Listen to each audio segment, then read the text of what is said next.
Hello members, कैसे हैं आप सब? आई होप सभी अच्छे होंगे। तो फर्स्ट कैंडल का लो जो है आज का वो 23,097 एंड फर्स्ट कैंडल का हाई जो है अपनी बार 1 मिनट की कैंडल का वो है 23,248। मतलब कि लगभग 150 पॉइंट की ये कैंडल बन गई है फर्स्ट वाली। ठीक है, अब इतनी बड़ी अगर कैंडल बन गई है तो हमारे लिए इम्पॉर्टेंट क्या क्या जोन हो जाएंगे, एक इसका लो, एक इसका हाई, और फिर रिट्रेसमेंट से भी इसका लेवल देख लेते हैं कि इसका 0.5% वाला लेवल जो है वो कहाँ पे आ रहा है। ठीक है, तो मैंने ये ड्रॉ कर लिया। एक मैंने ये 3 अब मेरे लिए आज करंट के लेवल्स हो गए। और ऐसा मैंने क्यों किया?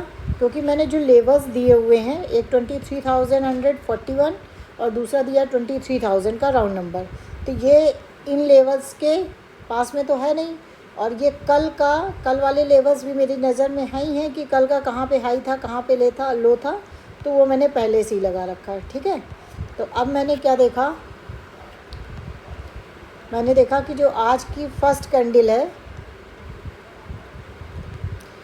उसके लिए 3 इम्पॉर्टेंट लेवल्स हो गए, एक ये वाला, एक ये वाला और एक ये वाला। अब मिड वाले लेवल से ही कैंडल जो है रिजेक्शन लेने लगी है। ठीक है, मिड वाले लेवल से ही कैंडल रिजेक्शन लेने लगी है। अब मिड वाले लेवल से अगर इसने कैंडल रिजेक्शन लिया तो टारगेट तो हमारा नीचे का है, तो हम तुरंत तो इसको नहीं कर सकते। क्यों? कल भी मैंने जैसे बताया था वैसे ही मैं बताऊंगी। अब ये देखिए, अगर फर्स्ट कैंडल ये वाली रिजेक्शन ली है, ठीक है, तो हम तुरंत यहाँ पे नहीं ले सकते। क्यों? क्योंकि हम एम पैटर्न या डब्ल्यू पैटर्न पे करते हैं। ठीक है, तो इसने फर्स्ट लेग बना दी। यहाँ पे हम ये कह सकते हैं कि यहाँ पे इसने फर्स्ट लेग क्रिएट कर दी हमारे 0.5 के इम्पॉर्टेंट जोन पे।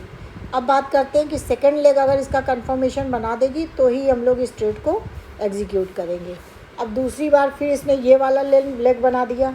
ठीक है, और ये वाला काफ़ी अच्छा कॉन्सेप्ट होता है, मैं बता चुकी हूँ अपने स्टूडेंट्स को कि जैसे ये पैटर्न है, जो एम पैटर्न में 4 पैटर्न बनाए हुए हैं उन्हीं में से है, और ये तो डबल वाला है। ठीक है, डबल कंफर्मेशन वाला। तो अगर पीछे ये वाला लेवल ना भी बनाता तो हम लोग इस लेवल से जा सकते थे। ठीक है, तो मैंने यहीं पे ट्रेड अपना इनिशिएट किया, यहाँ पे ट्रेड इनिशिएट किया था मैंने डिस्काउंटेड प्राइस पे, और उसके बाद इसी को एसएल लगा दिया था और नीचे के लिए बैठ गई थी, ये वाले लेवल के लिए।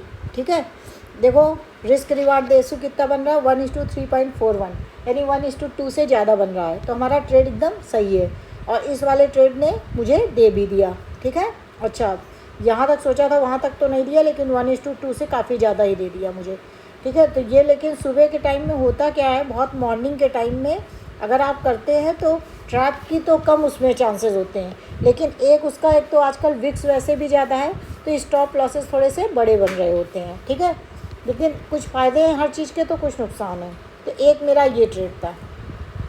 फिर जो दूसरा ट्रेड बना था, जो लाइव सेशन में मैं डिस्कस कर रही थी, तो ये वाला ट्रेड बना था, लेकिन मैंने इसको किसी को दे नहीं पाई थी। इसलिए नहीं दे पाई थी क्योंकि यहाँ पे भी स्टॉप लॉसेस बड़े बन रहे थे। स्टॉप लॉसेस अगर बड़े बनते हैं तो मैं बोल देती हूँ आप लोग अपने रिस्क पे करिएगा। ठीक है, तो ये वाला ट्रेड भी काफ़ी अच्छा चला। एक मैंने ये ट्रेड दिया था, और फिर जो लोग इस ट्रेड को जिसका छूट गया हो, तो ये वाला ट्रेड भी मैंने ऐसे ही कॉन्सेप्ट से दिया था कि देखिए यहाँ पे ये फर्स्ट लेग बनी, यहाँ पे ये सेकंड लेग बनी, एम पैटर्न का कंफर्मेशन हुआ और मैंने यहाँ पे ट्रेड को इनिशिएट किया। ठीक है, और फिर इसके बाद क्या हुआ, जिसका भी ये वाला ट्रेड अगर छूट गया था तो उसको मैंने फिर से इसमें एंट्री करने के लिए दिया था। ठीक है, क्योंकि मैंने मॉर्निंग में ही बता दिया था कि आज जाना तो इसको ओवरऑल तो मार्केट अभी नीचे का ही है, तेल दी तो एकदम पलट नहीं जाएगा। तो लेकिन वो क्या हुआ, उसने किया क्या, फर्स्ट कैंडल में ही पहले ऊपर के सेलर्स को, कल के सेलर्स को भगाने की कोशिश की, लेकिन अगर कुछ सेलर्स जो है ऊपर के लेवल पे नहीं भगे, ठीक है, नहीं हटे, तो उनको हटाने के लिए उसको ऊपर जाना ही था। तो उसने क्या किया, पहले लोगों को थोड़ा सा ट्रैप करने के लिए नीचे का मूवमेंट दिया और उसके बाद ऊपर का मूवमेंट दे दिया, और इन सबको हटाने के बाद फिर उसने प्रॉपर अपना सही मूवमेंट दिया जो कि डाउन डायरेक्शन के लिए था। दूसरा ट्रेड मैंने यहाँ पे इनिशिएट कराया था, और यहाँ पे मैंने क्यों इनिशिएट कराया था, मैंने इनिशिएट कराया था यहाँ पे कहीं, ठीक है। यहाँ पे मैंने कहीं इनिशिएट कराया था, इवन ये वाली क्लोजिंग वाली जो कैंडल थी ये वो बन गई थी तब मैंने यहाँ पे करवाया था। और ये वाला ट्रेड मैंने जो इनिशिएट कराया था वो डबल लेग बन जाती है जब साइमल्टेनियसली, उस कॉन्सेप्ट पे मैंने ट्रेड करवाया था। ठीक है। तो यहाँ पे डबल लेग क्या बनी थी वो मैं बता चुकी हूँ आप लोगों को। ठीक है।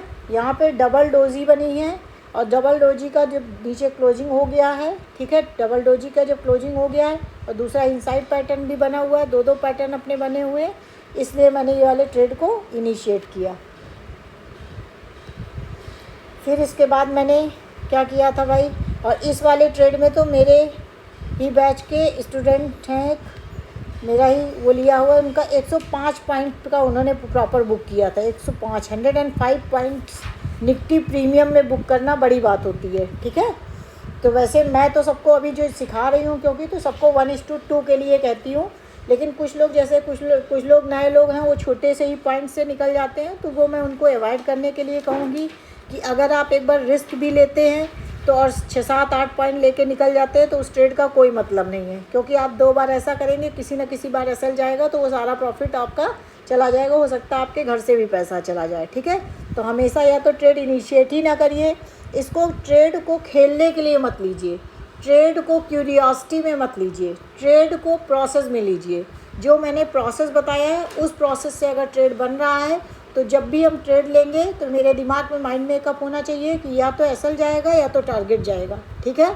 अगर आप उस एसएल के लिए एक्सेप्टेबल नहीं है आपका माइंड तो पहले आप पेपर ट्रेड लीजिए, और बड़ी क्वांटिटी से तो प्लीज़ कोई भी ना भी जाइए। ठीक है। क्योंकि अगर मेरा जो चैनल है वो मेनली मैं इस चैनल के लिए केवल इसलिए नहीं हूँ कि लाइए आपका भी प्रॉफिट करा दूँ, आपका भी प्रॉफिट करा दूँ, 4 दिन प्रॉफिट करा दूँ, किसी दिन लॉस करा दूँ, फिर किसी और का करा दूँ, ये सब चीज़ें नहीं चलेंगी। मेरे चैनल का जो उद्देश्य है, जो एम है, वो है ट्रेडिंग को सही तरीके से आपको लर्निंग देना उसकी। ठीक है। तो ट्रेडिंग का जो प्रोसेस है वो प्रोसेस ही सबसे ज़्यादा इम्पॉर्टेंट है। मैं आपसे फिर से एक बार बता दूँ, अगर आपका टेक्निकल बहुत अच्छा नहीं भी है लेकिन आप डिसिप्लिन्ड वे में ट्रेड करते हैं तो भी आप प्रॉफिटेबल हो सकते हैं, और आपका टेक्निकल कितना भी अच्छा हो लेकिन अगर आप डिसिप्लिन्ड वे में काम नहीं करेंगे तो आप प्रॉफिटेबल नहीं बन पाएंगे। ठीक है। तो ये मेरा 3 ट्रेड यहाँ तक के हो गए थे, और फिर मैंने एक ट्रेड यहाँ पे दिलाया था, एक ट्रेड मैंने यहाँ पे दिया था, शॉर्ट साइड का ही ट्रेड था, और वो मैंने ट्रेड यहाँ पे दिया था। कहाँ दिया था, हाँ इसके बाद यहाँ पे कहीं दिया था, यहाँ पे एक ट्रेड दिया था मैंने, ये एसएल था और ये इसका टारगेट तो मैं बता रही हूँ 1:2 मेरा मिनिमम रहता है, लेकिन इसने 1:3 का दिया लगभग। उसके बाद ये यहीं पे कंसोलिडेट करने लगा। ठीक है। गया तो बहुत नीचे भी था, लेकिन जिसने जितना लिया हो मुझे नहीं मालूम कितना, लेकिन 1:2 1:3 अगर मिल जाता तो मैं पहले कहती हूँ बुक कर लो। और मैंने इसमें एक चीज़ बताई थी आप लोगों को, मैंने कहा था अगर ये वाला ट्रेड जाएगा भी नीचे तो बहुत स्लोली जाएगा। स्लोली का मतलब होता है बार बार ऊपर नीचे करते करते स्लोली जाएगा, और उस तरीके से ये ट्रेड देखिए यहाँ तक भी गया है। जो तरीका मैंने बताया था उस तरीके से ये ट्रेड यहाँ भी गया है। ये ट्रेड हो जाएगा आपका 1:5.88 का। लेकिन इतना रुकना, इस तरीके के ऊपर नीचे को झेलना, ये सब बड़े ट्रेडर की निशानी होती है, अभी आप लोग नहीं कर पाएंगे। तो आप लोगों से मेरा यही रिक्वेस्ट है कि अभी आप 1:2 पे करिए, लेकिन प्लीज़ मैं उन लोगों को कहूँगी अवॉइड करिए ट्रेडिंग जो 1:2 तक अपने आप को नहीं मैनेज कर पाते हैं। ठीक है। तो वो लोग ट्रेड ना करें, अगर उनको सीखना है तो वो पेपर ट्रेड करें। ठीक है। जब पेपर ट्रेड से वो कन्विंस हो जाए कि ओवरऑल मैम जितने भी ट्रेड देंगी मंथली ओवरऑल हमारे 65 to 70% पॉजिटिव ट्रेड होंगे, और केवल 30% 25 to 30% 35% ही ट्रेड हमारे नेगेटिव हो सकते हैं, एसएल जा सकता है, तब वो प्रॉपर एक लॉट से स्टार्ट करें। ठीक है। फिर मैं लाइव से चली गई थी, लेकिन मैं ये कह के गई थी कि अगर ये नीचे जाएगा तो थोड़ा स्लो मूवमेंट देगा, और ऊपर की तरफ अगर जाएगा तो ये फास्ट मूवमेंट देगा। और मैंने ये वाली ट्रेंड लाइन भी ड्रॉ की थी 15 मिनट्स में, मैंने ये वाली ट्रेंड लाइन भी ड्रॉ की थी। मैंने ये ट्रेंड लाइन के इसीलिए ड्रॉ की थी कि अगर इस ट्रेंड लाइन के ऊपर अच्छा सा ब्रेकआउट दिया तो भी ट्रेड ऊपर निकलेगा, और इसने बहुत अच्छा ट्रेड दिया। मैं तो नहीं कर पाई। ठीक है। मैं तो किसी को दे नहीं पाई क्योंकि मैं लाइव सेशन में थी नहीं, घर में कुछ काम हो गया था।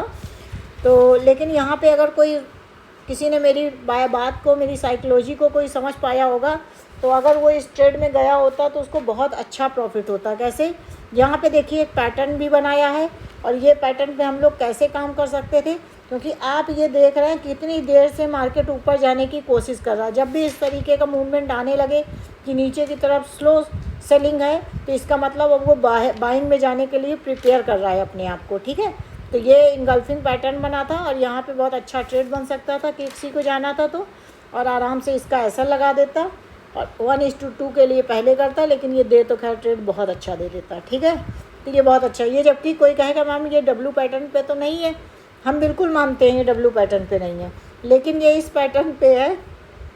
आप चाहें तो इसको अवॉइड कर सकते थे, या आप कहेंगे कि डब्ल्यू पैटर्न पे ही अगर हमें जाना था, तो ये देखिए इंपॉर्टेंट लेवल्स मैंने जो ड्रॉ किए थे वही इंपॉर्टेंट लेवल्स अपने बने हुए थे। नीचे का एक लेवल और इम्पॉर्टेंट हो, जो ये जोन था 23,041 से 23,000 तक का, वो मैंने आपको बताया था। ठीक है, ये डायरेक्ट चला गया, तो ये वाला ट्रेड मैंने बाइंग में नहीं किसी को एंट्री करवाई थी यहाँ पे, लेकिन मेरा यही था कि अगर स्लो सेलिंग आ रही है तो ये बाइंग में ऊपर जा सकता है।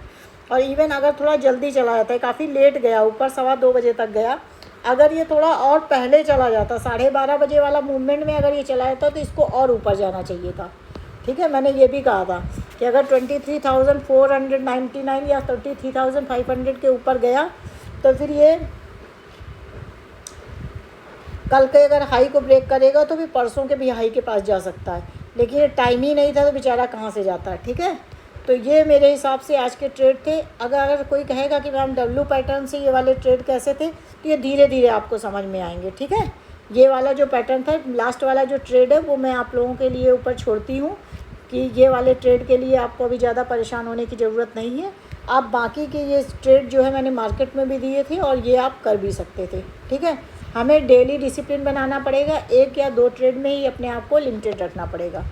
तो आज का मेरा डिस्कशन यहीं तक रहेगा, और अगर किसी को कुछ भी प्रॉब्लम है किसी ट्रेड में, इन 4-5 ट्रेड में से किसी में प्रॉब्लम है, या उसने कोई अपना ट्रेड लगाया WM पैटर्न पे, ठीक है, और उसको समझ में नहीं आया, जो भी लोग कोर्स लिए हैं, तो वो मुझे पर्सनली भेज सकते हैं। और प्लीज़ आपने आज कितने ट्रेड किए, आपने प्रोसेस फॉलो किया कि नहीं किया, क्या आपसे गलती हुई, ये सारी चीज़ें कमेंट में ज़रूर लिखिए, ताकि मैं अपडेटेड रहूँ कि आप लोग कंटिन्यूटी के साथ सीख रहे हैं, क्या डिसिप्लिन में दिक्कत आ रही है, साइकोलॉजी में दिक्कत आ रही है, टेक्निकल में दिक्कत आ रही है, और उसी तरीके से मैं आपको गाइड कर सकूँ।